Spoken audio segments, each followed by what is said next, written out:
व्याख्यामुद्रां करसरसिजैः पुस्तकं शङ्खचक्रे बिभ्रद्भिन्नस्फटिकरुचिरे पुण्डरीके निषण्णः अम्लानश्रीरमृतविशदैरंशभिप्लावयन् मामाविर्भूयादनगमहिमा मानसे वागधीशः नमस्ते प्राणेश प्रणतविभवाय वनिमगाः नमस्वामिन् रामप्रियतमनुमन् गुरुगुण नमस्तुभ्यं भीमप्रबलतमकृष्णेष्ट भगवन् नमः श्रीमन्मध्वप्रदिश सुदर्शन्नो जय जय श्रीगुरुभ्यो नमः नारायणं सुरगुरुं जगदेकनाथं भक्तप्रियं सकललोकनमस्कृतं च त्रैगुण्यवर्जितमजं विभुमाद्यमीशं वन्दे भवग्नम् अमरासुरसिद्धवन्द्यं नारायणं नमस्कृत्य नरं चैव नरोत्तमं देवीं सरस्वतीं व्यासं ततो जयमुदीरये ವೇದವ್ಯಾಸುರ ಮಹಾಭಾರತದ ಚಿಂತಕರಿಗೆ ವಂದನೆಗಳು. ಶಾಂತಿ ಪರ್ವದ 349ನೆಯ ಪ್ರವಚನ. ಕಲಿಯ ಕಾಲದ ಬಗ್ಗೆ ಕೆಲವು ಮಾತುಗಳನ್ನು, 4 ಯುಗದ ಚಿಂತನೆಗಳನ್ನು ವೇದವ್ಯಾಸರು ತನ್ನ ಮಗನಿಗೆ ಶುಕನಿಗೆ ಆತ ಕೇಳಿಕೊಂಡಾಗ ಹೇಳ್ತಾ ಇದ್ದರು. ಮುಖ್ಯವಾಗಿ ಕಾಲದ ಘಟ್ಟದ ಚಿಂತನೆ ಮಾಡಿದಾಗ ಇವತ್ತು ನಾವು ಅದನ್ನು ಗಮನಿಸ್ತಾ ಇಲ್ಲ. ನಡೆಸಬೇಕಾದ ಸಂಗತಿ. ಬಹಳಷ್ಟು ದೊಡ್ಡ ಮಟ್ಟಿನ ಶಾಂತಿ ಸಮಾರಾಧನೆಗಳನ್ನೆಲ್ಲ ಮಾಡುತ್ತಾರೆ. ಅದರಲ್ಲಿ ಪ್ರಧಾನವಾಗಿ ತಮ್ಮ ಗಟ್ಟಿತನಕ್ಕಾಗಿ ಗ್ರಹಯಾಗ ಮಾಡ್ತಾರೆ, ನವಗ್ರಹ ಹೋಮ. ಅದು ಸತ್ಯವೇ. ನಾನು ಈಗಾಗಲೇ ಗ್ರಹ ಸಮೀಕ್ಷಾದಲ್ಲಿ ಗ್ರಹಗಳ ನೆಲೆಯಲ್ಲಿ ಉಪಾಸನೆ ಮಾಡುವುದಾದರೆ ಪ್ರತಿಯೊಂದು ಗ್ರಹಕ್ಕೆ ಅವರದ್ದೇ ಆಗಿರತಕ್ಕ ಭಗವಂತನ ರೂಪವಿಶೇಷಗಳಿವೆ. ಹೇಗೆ ಬೃಹಸ್ಪತಿಗೆ, ಗುರುವಿಗೆ ಇಂದ್ರಲೋಕದಲ್ಲಿ ವಾಮನ ಇರ್ತಾನೋ, ಹಾಗೆ ಚಂದ್ರ ಸೂರ್ಯರಿಗೆ ಚಂದ್ರ ಸೂರ್ಯ ವಂಶದಲ್ಲಿ ಬಂದಿರತಕ್ಕಂಥ ರಾಮಕೃಷ್ಣರು ಸಿಗುವಂತೆ ಇದೆಲ್ಲ ಜ್ಯೋತಿಷ್ಯ ಶಾಸ್ತ್ರವೇ ಹೇಳಿದೆ. ಅದೇನು ವೇದಾಂತ ಶಾಸ್ತ್ರವೇ ಆಗಬೇಕು ಅಂತಿಲ್ಲ. ಅಲ್ಲಿಯೂ ದಾಖಲೆ ಇದೆ, ಹಳೆಯ ದಾಖಲೆಗಳೇ. ಆದರೂ ಅದನ್ನು ನಾವು ಗಮನಿಸದೆ ನವಗ್ರಹಗಳಲ್ಲಿ ಕೇವಲ ನರಸಿಂಹನ ಉಪಾಸನೆ ಅಂತ ಮಾಡುತ್ತೇವೆ. ಅದು ಕುಜೇನಿಗೆ ಸಂಬಂಧಪಟ್ಟದ್ದು ಸರಿ.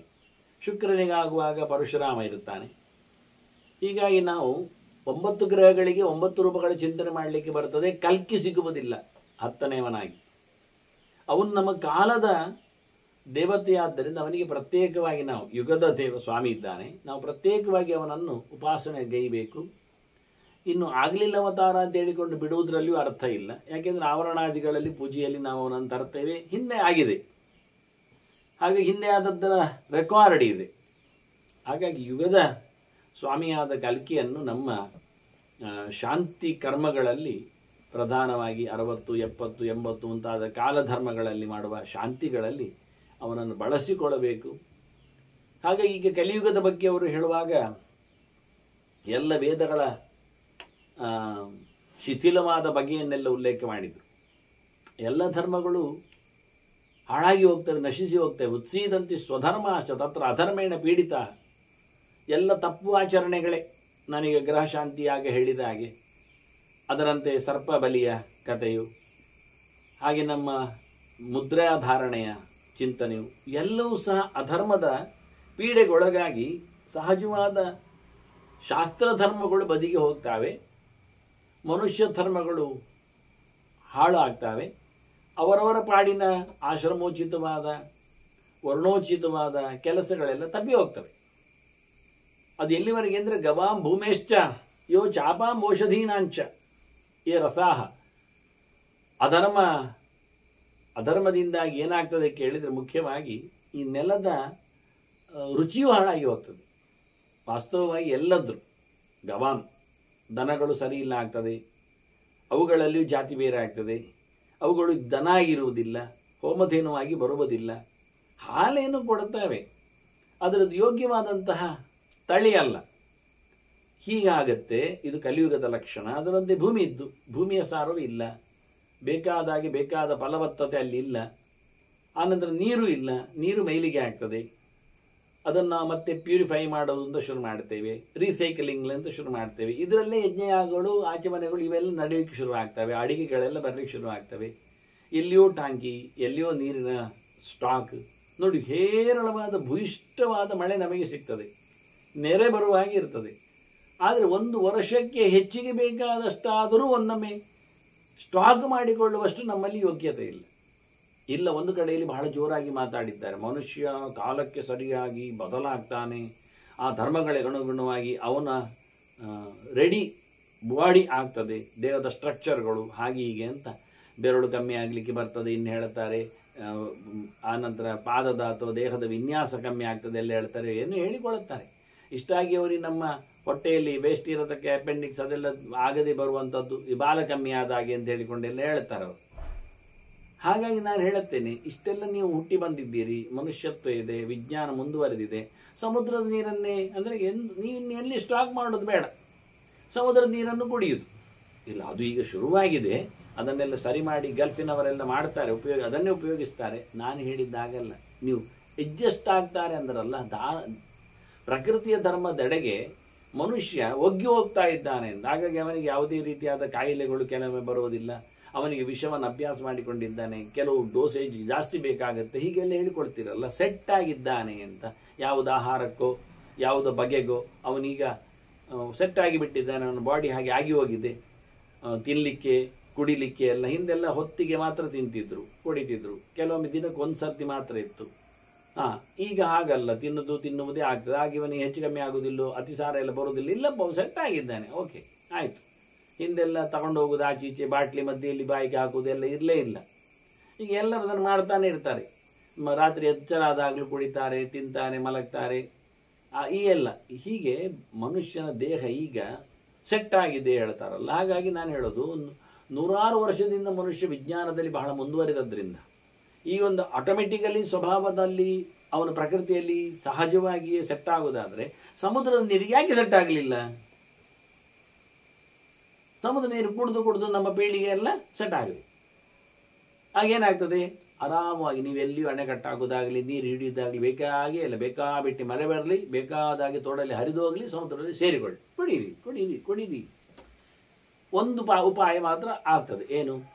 ಮಾಡತಕ್ಕಂಥ ಡಿಶ್ಗಳಿಗೆ ಉಪ್ಪು ಆಗಬೇಕಾಗಿಲ್ಲ ಅಂತ, ಅಷ್ಟೇ ತಾನೇ. ನೀವು ಉಪ್ಪು ತಯಾರು ಮಾಡೋದು ಬಿಡಿ, ಸಮುದ್ರದಿಂದ ನೀರಲ್ಲಿ ಉಪ್ಪು ತಯಾರು ಮಾಡೋದು, ಮತ್ತು ನಾವು ಉಪ್ಪಾಗಿ ಸಾರನ್ನು ತಿನ್ನುವುದು. ಅದರ ಬದಲಿಗೆ ಸಮುದ್ರದ ನೀರಲ್ಲೇ ಸಾರು, ಹುಳಿ ಏನು ಮಾಡೋದು, ಏನಾಯಿತು? ಹೇಗೆ ಆಗಿ ಸೆಟ್ಟಾಗಿ ಪಾಯಸವನ್ನು ಸಹ ಮಾಡಲಿಕ್ಕೆ ಕೆಲವರು ಪಾಯಸಕ್ಕೆ ಉಪ್ಪು ಆಗೋದಿಲ್ಲ, ಸಂಗತಿ ಅಂತ ದೊಡ್ಡ ಸಂಗತಿ. ಬೆಲ್ಲದಲ್ಲೇ ಉಪ್ಪು ಹಾಕಿ ಕ್ಲೀನ್ ಮಾಡ್ತಾರೆ. ಹಾಗೆ ನೀವು ಅಳಬೇಕಾಗಿಲ್ಲ ಪಾಯಸ ಕುಡಿಯುವವರು, ತಿನ್ನುವವರು. ನಿಮಗೆ ರೋಗ ಬೇರೆ ಉಂಟು ಪಾಯಸ ತಿನ್ನಲಿಕ್ಕೆ, ಬಿಡಿ. ಹೀಗಾಗಿ ಏನು ಸಮಸ್ಯೆ ಇಲ್ಲ, ಸೆಟ್ಟಾಗಿ. ನಾನು ಹೇಳಿ, ನೀವು ಸೆಟ್ ಆಗೋದು ಅಂತ ಹೇಳ್ತೀರಲ್ಲ, ಅಡ್ಜಸ್ಟ್ ಆಗ್ತಾನೆ ಅಂತ, ಅಭ್ಯಾಸ ಆಗ್ತದೆ ಹೇಳ್ತೀರಲ್ಲ, ಹೇಗಿದು ಹಾಗೆ ಬಾಡಿ ಕ್ರಿಯೇಟ್ ಆಗುತ್ತೆ ಅಂದರೆ ಮುಂದೆ ಬರತಕ್ಕ ಪೀಳಿಗೆಗಳು ಅದಕ್ಕೆ ಒಗ್ಗಿಕೊಂಡೇ ಬರ್ತಾರೆ ಅಂತ ಮಾಡಿಕೊಳ್ಳಿ ಅಯ್ಯ.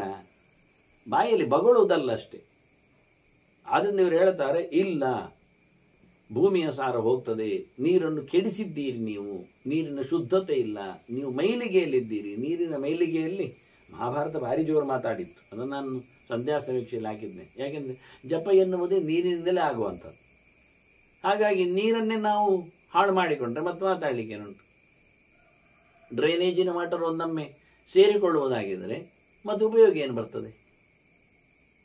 ಅದಕ್ಕೋಸ್ಕರ ಮಾತ್ರ ಮದ್ದು ಎಲ್ಲ ಮಾಡಿಕೊಳ್ಳುವುದಕ್ಕಿಂತ ಅದು ಮಾಡಿ, ಅದು ಹೊರಗೆ ಬದುಕಲಿಕ್ಕೆ. ಆದರೆ ನಿಮ್ಮ ಧರ್ಮಕರ್ಮಗಳ ಕಥೆ ಏನಾಯಿತು?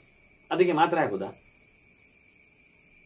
ತಂದಿರತಕ್ಕಂಥ ಒಂದು ಕೊಡಬಾನ ನೀರಿಗೆ ಸತ್ಯನಾರಾಯಣ ಪೂಜೆಯೋ ಮತ್ತೊಂದು ಮಾಡುವಲ್ಲಿ ಅದಕ್ಕೇನು ಗಂಧಾಕ್ಷದ ಪುಷ್ಪ ಪರಿಮಳ ಕುಸುಮಾದಿಗಳನ್ನು ಹಾಕುವ ಹಾಗೆ ಒಂದು ಮಾತ್ರೆಯನ್ನು ಹಾಕಿಬಿಡೋದು, ಪ್ಯೂರಿಫೈಯಿಂಗ್ ವಾಟರ್ ಅಂಥದ್ದು. ನಾವು ದೇಹದಲ್ಲಿ ಹಾಗೆ ಮಾಡಿಕೊಳ್ತೇವೆ, ಅದಕ್ಕೆ ಕಲಶದಲ್ಲಿ ಒಂದು ಹಾಕಿಕೊಳ್ಳೋದು, ಅದನ್ನು ಶುರುವಾಗ್ಬೋದು ಮತ್ತೆ ರೋಗ. ಅದನ್ನು ಅಪಾಂಚ ಔಷಧೀನಾಂಚಯ್ಯ ರಸಾಹ. ಮರಮಟ್ಟುಗಳ ಕಥೆಯೂ ಹಾಗೆ ಅಂತಾರೆ. ಔಷಧಿಗಳು, ಮರಮಟ್ಟುಗಳು, ಅವುಗಳಲ್ಲಿ ಏನು ಕಸುಬು ಇಲ್ಲ, ಹೇಳಿದಾಗೆ ಮಾಡುವುದಿಲ್ಲ ಅವು. ಅದರಲ್ಲಿ ಯಾವುದೇ ರೀತಿಯಾದಂತಹ ಔಷಧದ ಗುಣ ಆಗಲಿ ಅಥವಾ ನಮ್ಮನ್ನು ಅಭಿವೃದ್ಧಿಗೊಳಿಸತಕ್ಕಂತಹ ಸಾತ್ವಿಕವಾದ ಸತ್ವ, ಜೀವಸತ್ವ ಅದರಲ್ಲಿ ಉಳಿದಿಲ್ಲ.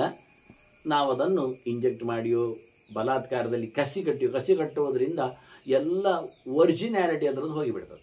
ಯಾವುದೇ ಮರಗಳಿಗೆ ನೀವು ಯಾವುದೇ ಪ್ರಕಾರದಲ್ಲಿ ಗ್ರಾಫ್ಟ್ ಮಾಡುವ ಮೂಲಕ, ಕಸಿ ಕಟ್ಟುವ ಮೂಲಕ ನೀವು ಅದರ ನೈಜತೆಯನ್ನು ಕೊಲ್ತಾ ಇದ್ದೀರಿ. ಇನ್ನು ಮುಂದಕ್ಕೆ ನಿಜವಾದ ಹಲಸು ಯಾವುದು, ನಿಜವಾದ ಮಾವು ಯಾವುದು, ನಿಜವಾದ ಜಾಂಬಿ ಯಾವುದು, ನಿಜವಾದ ಹಣ್ಣು ಹೂಗಳು ಯಾವುದು, ಗುಲಾಬಿ ಯಾವುದು, ಮಲ್ಲಿಗೆ ಯಾವುದು ಗೊತ್ತಾಗೋದಿಲ್ಲ, ಇರುವುದಿಲ್ಲ. ಒರಿಜಿನಾಲಿಟಿ ಹೋಯ್ತಾ, ಪ್ರಕೃತಿ ಹೋಯ್ತಾ, ಮತ್ತು ಬಲಾತ್ಕಾರದಲ್ಲಿ ಸೃಷ್ಟಿ ಮಾಡಿದ್ದರದ್ದೇ ಕಾರವಾರ ಆಗಲಿಕ್ಕೆ ಹೋಗಿ ಅದು ಸುಮ್ಮನೆ ತನ್ನತನವನ್ನು ಕಳ್ಕೊಳ್ಳುವ ಮೂಲಕ ಅದೇ ಔಷಧಿ ನಾಂಚಯ್ಯ ರಸ ಅಂತ ಅವ್ರು ಹೇಳಿದ್ರು.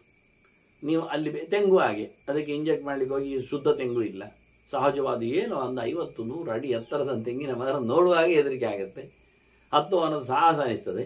ಹೀಗೆಲ್ಲ ಅದನ್ನು ಎಳೆದು ತಂದು ಮನುಷ್ಯನಾಗಿ ಸಣ್ಣದು ಮಾಡಿ ಅದರಲ್ಲಿ ಸಣ್ಣ ಸಣ್ಣ ತೆಂಗಿನಕಾಯಿ ರಾಶಿ ತುಂಬಿಸಿ ಎಲ್ಲ ಆ ನೀರು ಕುಡಿದವನೇ ಹಾಳಾಗುವನು. ಹಿಂದೆಲ್ಲ ಮದ್ದಿಗಾಗಿ ಎಳ್ನೀರು ಕುಡಿಯಲು ಹೇಳ್ತಿದ್ದು, ಈಗ ಎಳ್ನೀರು ಕುಡಿದ್ರೆ ಒಂದು ಮಾತ್ರೆ ತಗೊಳ್ಬೇಕಾಗುತ್ತೆ.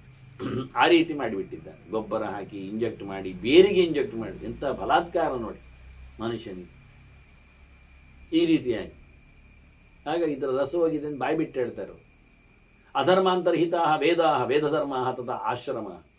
ಅಧರ್ಮದಿಂದ ವೇದವನ್ನೇ ಮುಚ್ಚಿಬಿಟ್ಟಿದ್ದಾರೆ, ವೇದವನ್ನು ಇಲ್ಲ ಮಾಡಿದ್ದಾರೆ. ತಪ್ಪುಗೋಸ್ಕರವೇ ವೇದಗಳ ಅರ್ಥಗಳನ್ನು ಬಲಾತ್ಕಾರ ಮಾಡುತ್ತಾರೆ. ವೇದ ಧರ್ಮಗಳು ಇಲ್ಲ ಆಗಿದೆ ಅಧರ್ಮದಲ್ಲಿ. ವೇದಗಳಲ್ಲಿ ಹೇಳಲ್ಪಟ್ಟ ಆಶ್ರಮ ಧರ್ಮಗಳು ಇಲ್ಲ. ಈಗ ಯಾರು ಹೇಗೆ ಬದುಕಬೇಕೆನ್ನುವುದು ಯಾವ ಈಗ ಮನುಷ್ಯ ಅದು ಏನು ಹೇಳಿ ಹ್ಯುಮ್ಯಾನಿಟಿ ಅಂತಾರೆ, ರೈಟ್ ಟು ಫ್ರೀಡಮ್ ಅಂತಾರೆ. ಸ್ವಾತಂತ್ರ್ಯ ಇದೆ ಬದುಕಲಿಕ್ಕೆ, ನೀವೆಂತ ಬಿಡುವುದಿಲ್ಲ. ಹಾಗೆ ಹೀಗಿರ್ಬೇಕು ಹೇಳಿದರೆ ಬ್ರಹ್ಮಚಾರಿ ಹೀಗೆ ಕಚ್ಚ ಹಾಕಿ ಕೋಮಣ ಹಾಕಲಿಕ್ಕೆ ಉಂಟು, ಅವ ಹೀಗೆ ಬಿಚ್ಚಿಕೊಂಡು ಹೋಗ್ಲಿಕ್ಕೆ ಉಂಟು, ಯಾರು ಹೇಳೋದು ಹೇಳ್ತಾರೆ. ಹೆಂಗಸರಿಗೂ ಈಗ ವಿಂಡೋಸ್ ಜಾಸ್ತಿ ಶುರುವಾಗಿದೆ. ಹಾಗಿರುವಾಗ ಎಂತ ಹೇಳಿ, ಯಾರ ಧರ್ಮವನ್ನು ಯಾರನ್ನು ಕಾಪಾಡೋದು, ಎಲ್ಲಿಗೆ ಕಾಪಾಡಲಿಕ್ಕೆ ಬರ್ತದೆ? ವಿಕ್ರಿಯಂತೆ ಸ್ವಧರ್ಮಾಶ್ಚ ಸ್ಥಾವರಾಣಿ ಚರಾಣಿ. ಎಲ್ಲಿವರೆಗೆ ವಿಕಾರಗೊಂಡಿದೆ ಹೇಳಿದರೆ ಮನುಷ್ಯನ ಕೆಲಸ ಮಾತ್ರ ಅಲ್ಲ, ಮನುಷ್ಯನ ವಿಕಾರಗೊಂಡಿದ್ದಾನೆ, ಮರಗಳು ವಿಕಾರಗೊಂಡಿದ್ದಾರೆ ಹೇಳ್ತಾರೆ. ಸ್ಥಾವರಾಣಿ ಚರಾಣಿ ಪ್ರಾಣಿಗಳು ವಿಕಾರಗೊಂಡಿವೆ.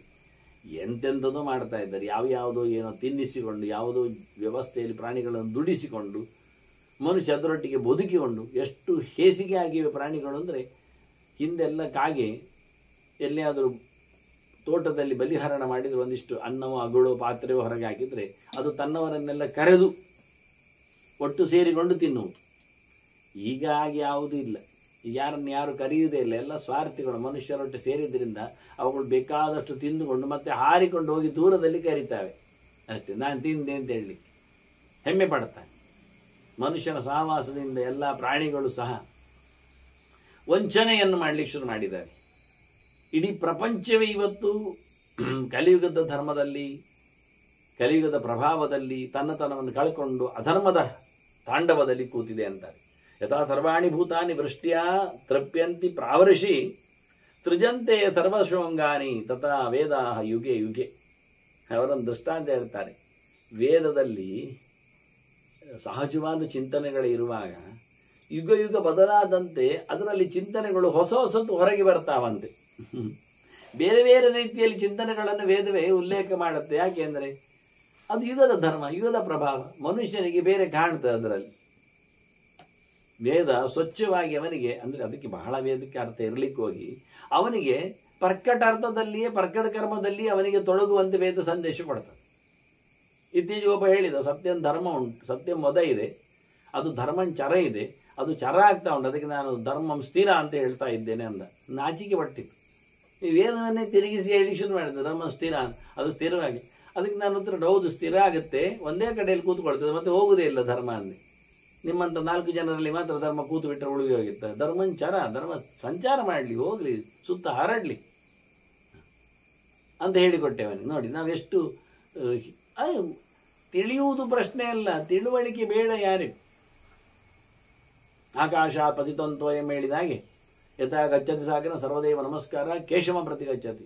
ಅವ ಹೇಳ್ತಾನೆ ಸರ್ವದೇವ ನಮಸ್ಕಾರ ಶಂಕರ ಪ್ರತಿ ಗಚ್ಚತಿ ಅಂದ. ಅಲ್ಲ, ಶಂಕರ ಒಪ್ತಾನ, ಸಿಗ್ತಾನ?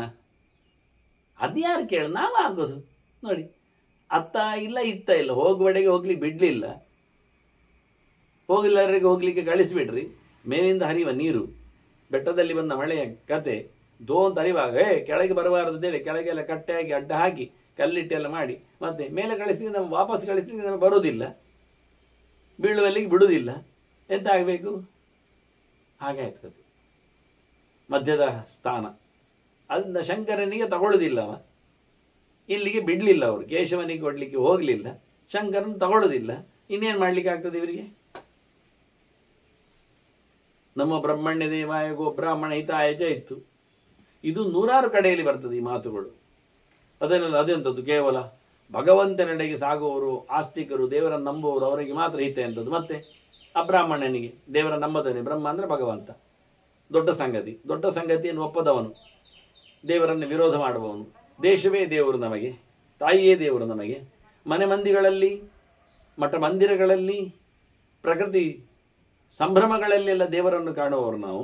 ಆ ದೇವರೆಡೆಗೆ ಸಾಗದವ, ದೇವರ ಮನಸ್ಸು ಇಲ್ಲದವ ಅಂದರೆ ಒಂದು ರೀತಿಯಿಂದ ಜಗದ್ ವಿಧ್ವಂಸಕ, ಅವನು ಟೆರರಿಸ್ಟ್, ಉಗ್ರವಾದಿ. ಅವನಿಗಿಂತ ಆಗಬೇಕು ಇವರು. ಅದೆಂಥದ್ದು ಹಾಕೊಂಡಂತ ಕೇಳ್ತಾರೆ. ಬ್ರಾಹ್ಮಣ ಅಂದರೆ ಯೋಚನೆ ಮಾಡಿ, ಅದಕ್ಕೆ ಅವನ ಶಬ್ದವನ್ನು ತೆಗೆದು ಗೋಮಾನವಹಿತ ಶುರು ಮಾಡಿದರು.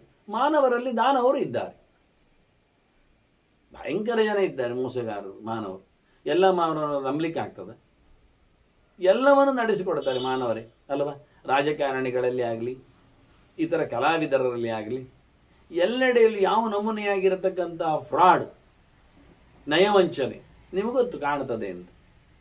ಏನು ಹೇಳುವ? ಧರ್ಮಾಧಿಕಾರಿಗಳ ಕತೆ ಹೀಗಿರುವಾಗ ಇನ್ನು ಯಾವುದನ್ನು ಧರ್ಮ, ಯಾವುದನ್ನು ಅಧಿಕಾರ ಅಂತ ನೀವು ಹೇಳ್ತೀರಿ? ಇದರ ಬಗ್ಗೆ ಗಮನಿಸಿದರು. ಹಾಗಾಗಿ ಶಬ್ದ ಬದಲಾವಣೆಯಿಂದ ಕೆಲಸ ಆಗುವುದಲ್ಲ, ಆಗಲಿಲ್ಲ. ಮಾಡ್ತಾರೆ ಇದು ಹೇಳ್ತಾರೆ ನೋಡಿ, ಎಷ್ಟು ಚೆನ್ನಾಗಿದೆ. ವಿಕಾರ ಆಗ್ತದೆ, ಎಲ್ಲದರಲ್ಲಿ ವಿಕಾರ ಆಗ್ತದೆ. ಬೇರೆ ಬೇರೆ ಸೊಗಸುಗಳು ಅದರಲ್ಲಿ ನಿರ್ಮಾಣಗೊಳ್ತವೆ. ಅದು ಹೇಗೆ ಹೇಳಿಯುತ್ತಾ, ಸರ್ವಾಣಿ ಭೂತಾನಿ ವೃಷ್ಟಿಯ ತಪ್ಪಿಯಂತಿ ಪ್ರಾವರ್ಷಿ. ಮಳೆಗಾಲದಲ್ಲಿ ಮಳೆ ಬಂದ ನಂತರ ನೆಲದಲ್ಲಿ ಏನಾಗ್ತದೆ ನೋಡಿ, ಸಿಕ್ಕಾಬಟ್ಟೆ ಗಿಡ ಗಡ್ಡೆಗಳು ಬೆಳೀತಾರೆ. ಒಂದಕ್ಕೊಂದಕ್ಕೂ ಸಂಬಂಧ ಇಲ್ಲ, ಎಲ್ಲಿದ್ದವು ಗೊತ್ತಿಲ್ಲ. ಬೋಳ್ಗೆ ಮೈದಾನ ಇತ್ತು, ಮಳೆ ಸರಿ ಬಂತು, ಸಖತ್ ಬೆಳೆಯಿತು. ಬಗೆ ಬಗೆಯಲ್ಲಿ ಮಳೆ ಬಂದಿವೆ. ಯಾವುದು ಏನು ಹೇಳಲಿಕ್ಕಾಗದಷ್ಟು ವೆರೈಟಿಯಲ್ಲಿ ನಾವು ನೋಡ್ತೇವೆ. ಹಾಗೆ ವೇದ ಮಳೆಗಾಲದಲ್ಲಿ ಚಿಗುರಿ ನಿಂತ ಹಾಗೆ ಗಿಡಗಳು ಎಲ್ಲಿದ್ದವು ಕೇಳಿದರೆ ಬೇಸಿಗೆಯಲ್ಲಿ ಇರಲಿಲ್ಲ. ಹಾಗೆ ವೇದದಲ್ಲಿ ನಿಜವಾಗಿ ಆ ಅರ್ಥಗಳು ಇರಲಿಲ್ಲ. ಅದು ಈ ಯುಗ ಬಂದಾಗ, ಕಲಿಯುಗ ಬಂದಾಗ ವೇದದಲ್ಲಿ ಬೇಕಾದಷ್ಟು ಬೇರೆ ಬೇರೆ ಬಗೆಯಲ್ಲಿ, ನಾಯಿ ಕೊಡೆಗಳಂತೆ, ನಾಚಿಗೆ ಮುಳ್ಳುಗಳಂತೆ, ಎಲ್ಲ ಕಡೆಯಲ್ಲಿ ಸಹ ಬಹುಮುಖದ ಅರ್ಥದಲ್ಲಿ ತೆರೆದುಕೊಂಡು ವೇದವನ್ನು ನಂಬಿ ಜನ ವೇದವನ್ನು ಪ್ರತಿಷ್ಠೆ ಮಾಡಿ ಬ್ಯಾಡದಿದ್ದದ್ದೇ ಮಾಡ್ತಾ ಇದ್ದಾರೆ.